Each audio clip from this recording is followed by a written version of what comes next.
કઈ રીતે જોયું? તમને માફી માંગવાની પણ વાત કરી છે. એ તો પોતે ડિસિઝન લીધું છે એમનું ડિસિઝન છે ને એક સમાજના છોકરાને રોજગારી બંધ કરાવવાની અને 20 વર્ષનો ધંધો બંધ કરાવવાની દબાવવાની વાત છે.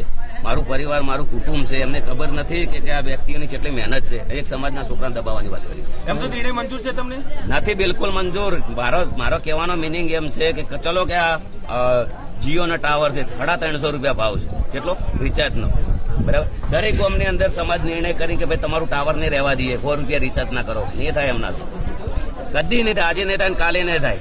સમાજને તમારે અમારું ડિસિઝન લીધું છે, ભલે કશું વધુ નહીં. સમાજ બહાર છીએ ઓલરેડી અને દયા છે કુદરત ડીજે વગાડશો હવે? આવું ડીજે તો વાગે ને.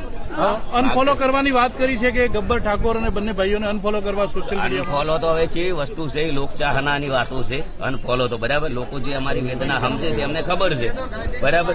કાયદેસર વાગશે. અને ઓલરેડી અમે લડ્યા ને, અમે લડ્યા તો હું ડીજે વાળા છે, સંગીતકાર છે, જે લોકોને રાત દાડો મહેનત કરી 20 વર્ષ જે સંગીતને આલ્યા છે એ લોકો માટે તો આપણે ભાઈ કરવાના જ છીએ.